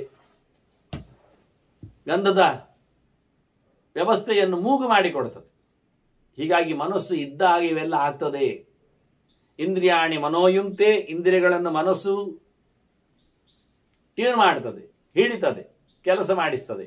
ಪಶ್ಚಾತ್ ಯಂತೇವ ವಾಜಿನಃ, ಹೇಗೆ ಅಂದರೆ ಕುದುರೆಯನ್ನು ನಡೆಸುವವ ಹೇಗೆ ಯಂತ, ಅವನು ಕುದುರೆಗಳನ್ನು ಯಾವ ರೀತಿಯಲ್ಲಿ ಕುಣಿಸ್ತಾನೆ, ಓಡಿಸ್ತಾನೆ, ಬೆಳೆಸ್ತಾನೆ, ಅದರ ಹಿಂಬದಿಯಲ್ಲೇ ಇರ್ತಾನೆ, ಅದಕ್ಕೆ ಬೆನ್ನಿಗೆ ಚಾಟಿ ಮುಟ್ಟಿಸಿಯೇ ಇರ್ತಾನೆ, ಇಟ್ಕೊಂಡೇ ಇರ್ತಾನೆ, ಕಣ್ಣು ಅದರ ಮೇಲೆ ನೆಟ್ಟಿರ್ತಾನೆ. ಹಾಗೆ ಮನಸ್ಸು ಇಂದ್ರಿಯಗಳನ್ನು ಚೆನ್ನಾಗಿ ಕುದುರೆಯಂತೆ ಚೆನ್ನಾಗಿ ಕುದುರೆಯನ್ನು ಪಳಗಿಸಿದ್ರೆ ಯಂತ್ರವಿಗೆ ಭಾರಿ ಕೈಯಲ್ಲಿ ಸಿಗ್ತದೆ. ಕುದುರೆ ಸರಿಯಾಗಿ ಪಳಗದೆ ಹೋದರೆ ಯಂತ್ರದ ಬೆನ್ನೆಯಿಂದ ಬಿದ್ದು ಓಡಾಡ್ತಾನೆ. ಅದು ಒಂದಲ್ಲ, 5 ಕುದುರೆ ಉಂಟು ಇವನ ಕೈಯಲ್ಲಿ. ಒಂದು ಮನಸ್ಸಿಗೆ 5 ಕುದುರೆ ಸಿಕ್ಕಿದೆ. 5 ಕುದುರೆಯನ್ನು ಅವನು ಹಿಡ್ಕೊಂಡು ಕಡಿವಾಣ ಹಾಕಿ ಮನಃಪ್ರಗ್ರಹಮೇವಚ ಇಂದ್ರಿಯಾಣಿ ಹಯಾನಾಹು ಅಂತ ಹೇಳಿದ್ದಾರೆ. ಕುದುರೆಗಳು ಅಂದರೆ ಇಂದ್ರಿಯಗಳು, ಅದರದ್ದು ಕಡಿವಾಣ ಅಂದರೆ ಅದು ಮನಸ್ಸು ಅಂತ. ಮನಃಪ್ರಗ್ರಹ ಮುಚ್ಯತೆ, ಬಹಳ ಚೆನ್ನಾಗಿ ಅದನ್ನು ಹಿಡಿಯುವಂತೆ ಜೀವನ ಕೈಯಲ್ಲಿ ಇರುವಂಥದ್ದು. ಮನಶ್ಚಾಪಿ ಸದಾಯುಂತೆ ಭೂತಾತ್ಮ ಹೃದಯಾಶ್ರಿತ, ಜೀವನ ಜೊತೆಯಲ್ಲಿ ಇರುವಂಥದ್ದು ಬುದ್ಧಿ ಉಂಟಲ್ಲ, ಅದು ಮನಸ್ಸನ್ನು ಟ್ಯೂನ್ ಮಾಡ್ತದೆ. ಮನಸ್ಸು ಬೇಕು ಬೇಡಗಳ ಹೊರಗಿನ ಕತೆ, ಒಳಗಿನ ಆತ್ಮ ಅಂತಃಕರಣ ಎಲ್ಲರಲ್ಲಿ ನೆಲೆಗೊಂಡದ್ದು, ಎಲ್ಲರಲ್ಲಿರುವಂಥದ್ದು, ಆತ್ಮಭೂತವಾದದ್ದು, ಆತ್ಮನಲ್ಲಿ ನೆಲೆಗೊಂಡದ್ದು, ಜೀವನ ಆಶ್ರಯವನ್ನು ಪಡೆದಿರುವಂಥದ್ದು, ಅದು ಮುಖ್ಯವಾಗಿ ಬುದ್ಧಿ ಮನಸ್ಸನ್ನು, ನಿಶ್ಚಯವಾದ ಬುದ್ಧಿ. ಆಶ್ರಯೋ ಅನ್ಯಸ್ತಿ ಸರ್ವ ತತ್ವಸ್ಯ, ಜೀವನಿಗೆ ಇನ್ನೊಬ್ಬ ಆಶ್ರಯ ಇದ್ದಾನೆ, ಬುದ್ಧಿ ಅವನನ್ನು ಆಶ್ರಯಿಸಿಕೊಂಡಿದೆ. ಜೀವ ಯಾರಲ್ಲಿದ್ದಾನೆ? ದೇವರಲ್ಲಿದ್ದಾನೆ. ಆಶ್ರಯೋನ್ಯಸ್ತಿ ಸತ್ವಸ್ಯ, ಬುದ್ಧಿಗೆ ಜೀವ ಆಶ್ರಯ ಇದ್ದಾನೆ. ಸತ್ವ ಅಂದರೆ ಬುದ್ಧಿ ಆಗ್ತದೆ, ಅದಕ್ಕೆ ಆಶ್ರಯ ಜೀವ. ಸತ್ವ ಅಂದರೆ ಜೀವ ಆಗ್ತಾನೆ, ಅದಕ್ಕೆ ಆಶ್ರಯ ದೇವ. ಈ ದೇಹದಲ್ಲಿ ಅದು ಯಾವುದಂದ್ರೆ ಗುಣ ಸತ್ವಸ್ಯ ಚೇತನ. ಸತ್ವದ ಗುಣ ಯಾವುದು? ಚೇತನ, ಜಡ ಅಲ್ಲ, ಚಿದಾದದ್ದು, ಚಿದಂಶವಾದದ್ದು. ಹಾಗಾಗಿ ಜೀವ ಬುದ್ಧಿಯನ್ನು, ಜಡವಾದ ಬುದ್ಧಿಯನ್ನು ಕಂಟ್ರೋಲ್ ಮಾಡುವವ ಜೀವ ಚಿತ್ ಆಗಿದ್ದಾನೆ. ಆ ಜೀವನನ್ನು ಕಂಟ್ರೋಲ್ ಮಾಡುವಂತಹ ಪರಮಚಿತ್ ನಿತ್ಯೋ ನಿತ್ಯಾನಾಂ ಚೇತನಶ್ಚೇತನಾನ ಭಗವಂತ ಇದ್ದಾನೆ. ಇಲ್ಲಿ ಇದು ನೋಡ್ಲಿಕ್ಕೆ ಹೋದ್ರು, ಹೊರಗಿನ ವ್ಯಾಪಾರಗಳಲ್ಲಿ ಮಾತಾಡ್ಲಿಕ್ಕೆ ಹೋದ್ರೆ ಇಂದ್ರಿಯಗಳನ್ನು ಕಂಟ್ರೋಲ್ ಮಾಡುವ ಮನಸ್ಸನ್ನು ನೋಡಿಕೊಳ್ಳುವ ಬುದ್ಧಿಯನ್ನು ತಿಳ್ಕೊಳ್ಳತಕ್ಕಂಥ ಅಹಂಕಾರದಲ್ಲಿ ಇರತಕ್ಕಂಥ ಚಿತ್ತ ಮತ್ತು ಚೇತನ, ಇದು 5 ಇಂದ್ರಿಯಗಳು. ಇದು 5 ಅಂತಃಕರಣದ ವ್ಯವಸ್ಥೆಗಳು, ಒಳಗಿನ ಅಂತರಿಂದ್ರಿಯಗಳು. ಮನಸ್ಸು ಇಂದ್ರಿಯ ಆದಾಗ 5 ಮುಖದಲ್ಲಿ ಮನಸ್ಸು, ಬುದ್ಧಿ, ಅಹಂಕಾರ, ಚಿತ್ತ, ಚೇತನ. ಇದರಲ್ಲಿ ಹೊರಗಿನಿಂದ ನೋಡಿಕೊಳ್ಳಿಕ್ಕೆ ಬಂದರೆ ಇಂದ್ರನು ಸಿಗ್ತಾನೆ, ಅಂದರೆ ಕಾಮ ಬರ್ತಾನೆ, ಶಿವಪುತ್ರನಿರ್ತಾನೆ, ಶಿವ ಬರ್ತಾನೆ, ಶಿವೆಯೂ ಇರ್ತಾಳೆ, ಇಲ್ಲಿ ಪಾರ್ವತಿಯೂ ಬರ್ತಾಳೆ, ಅದರ ಜೊತೆಯಲ್ಲಿ ವಾಕ್ ಬರ್ತಾಳೆ, ಸರಸ್ವತಿ ಇದ್ದಾಳೆ. ಹಾಗೆ ಭಾರತೀಯ ಜೊತೆಯಲ್ಲಿ ಬ್ರಹ್ಮನೂ ಬರ್ತಾನೆ. ಹೀಗೆ ಬ್ರಹ್ಮಾಣಿಯರು, ಸರಸ್ವತಿ ಭಾರತೀಯರು ಅಂತ ಹೇಳಿಕೊಂಡಾಗೆ ವಾಯುತತ್ವ ಜೊತೆಯಲ್ಲಿ ಗರುಡಶೇಷರುದ್ರರು, ಅವರ ಮಡದಿಯರು, ಸುಪರ್ಣಿವಾರಣಿ ಪಾರ್ವತಿಯರು, ಮತ್ತೆ ಇಂದ್ರ, ಮತ್ತೆ ಕಾಮ, ಮತ್ತೆ ಅವರ ಪತ್ನಿಯರು ಶಚಿ, ರತಿಯರು. ಇಷ್ಟು ಜನ ಸಿಗ್ತಾರೆ ಒಳಗೆ. ಕಮ್ಮಿಯಲ್ಲಿ ನೋಡಿಕೊಳ್ಳಿಕ್ಕೆ ಹೋದ್ರೆ ತೆರೆದುಕೊಂಡವರು, ಬಹಳ ದೊಡ್ಡ ವ್ಯಕ್ತಿಗಳು, ಬಹಳ ವ್ಯವಸ್ಥೆಗಳು. ಇದನ್ನೇ ಅವರು ಉಲ್ಲೇಖ ಮಾಡಿದ್ರು. ಇವೆಲ್ಲ ಬಹಳ ದೊಡ್ಡದಾಗಿರತಕ್ಕಂಥ ಅಭಿಮಾನಿ ದೇವತೆಗಳೆಲ್ಲ ಸಿಗ್ತಾರೆ. ಸತ್ವಮಿ ತೇಜ ಸೃಜತಿ ನ ಗುಣಾನ್ವೈಕತಂಚನ. ಸತ್ವ ತೇಜಸ್ಸನ್ನು, ಬುದ್ಧಿ, ಒಳ್ಳೆಯ ಪ್ರಖರತೆಯನ್ನು ಸೃಷ್ಟಿ ಮಾಡ್ತದೆ. ಸತ್ವ ರಜಸ್ಸು ತಮಸ್ಸು ಗುಣಗಳನ್ನು ಅದು ಸೃಷ್ಟಿ ಮಾಡಲಿಕ್ಕೆ ಹೋಗುವುದಿಲ್ಲ, ಅದು ಸ್ವಭಾವ ವಾಸ್ತವವಾಗಿ. ಏವಂ ಸಪ್ತದಶಂ ದೇಹೇ ವೃತಂ ಷೋಡಶಿಬೀರ್ಗಣೆ. ಹೀಗೆ ಒಂದು ಜೀವ 17 ಅಂತ ಲೆಕ್ಕ ಹಾಕಿದರೆ ಅವರಿಗೆ 16 ಗಣಗಳುಂಟು. ಇದು ಸೇರಿಕೊಂಡಿವೆ 16.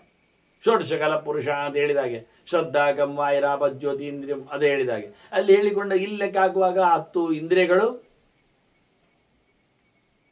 ಅದರೊಟ್ಟಿಗೆ ಮತ್ತೆ ಬೇಕಾದ 5 ಭೂತಗಳು,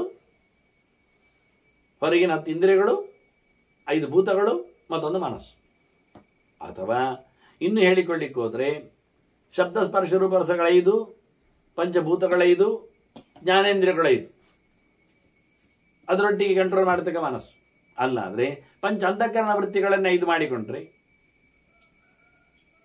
ಅದರೊಟ್ಟಿಗೆ ಹೊರಗಿನಿಂದ 5 ಭೂತಗಳು, 5 ತತ್ವಗಳನ್ನು, ಶಬ್ದಾದಿಗಳನ್ನು ಇಟ್ಕೊಂಡ್ರೆ ಅದು 16 ಆಗ್ತದೆ. ಜೀವನನ್ನು ಸೇರಿಸಿಕೊಂಡಾಗ ಜೀವನಿಗೆ ನಿಷ್ಠವಾಗಿ. ಹೀಗೆ ವಿಚಿತ್ರವಾಗಿ ವಿಶಿಷ್ಟವಾಗಿ ಅದರ ಆಚೆಗೆ ಜೀವನನ್ನು ಇಟ್ಟುಕೊಂಡರೆ ಆ ಜೀವನ ನೋಡಿಕೊಳ್ಳತಕ್ಕ ದೇವರನ್ನು ಇಟ್ಕೊಳ್ಳಿಕ್ಕೆ ಬರ್ತದಾಗ 17 ಆಗಿ. ಈಗ 16, 15, 17 ಅನ್ನೋ ಲೆಕ್ಕಾಚಾರ ಮಾಡ್ತಾ ಮನೀಷಿ ಮನಸ ವಿಪ್ರಹ ಪಶ್ಯತಿ ಆತ್ಮಾನಂ ಆತ್ಮನಿ. ಹೀಗೆ ಮಾಡಿಕೊಂಡಾಗ ಜೀವ ಆತ್ಮನಿ ಆತ್ಮಾನಂ ಪಶ್ಯತಿ. ಮೊದಲಿಗೆ ದೇಹದ ನೆಲೆಯಲ್ಲಿ ದೇಹಕ್ಕಿಂತ ಭಿನ್ನವಾದ ಜೀವನನ್ನು ತನ್ನನ್ನು ತಾನು ಗಮನಿಸಿಕೊಳ್ಳುತ್ತಾನೆ. ಆ ಬಳಿಕ ಜೀವನು ತನ್ನ ಮನಸ್ಸಿನಲ್ಲಿ ಪರಮಾತ್ಮನನ್ನು ಗ್ರಹಿಸಿಕೊಳ್ಳುತ್ತಾನೆ. ಮತ್ತು ಜೀವನಲ್ಲಿಯೇ ಜೀವನು ತನ್ನ ಅಂತರ್ಯಾಮಿಯಾದ ಭಗವಂತನ ಎಚ್ಚರಕ್ಕೆ ಪಾತ್ರನಾಗ್ತಾನೆ.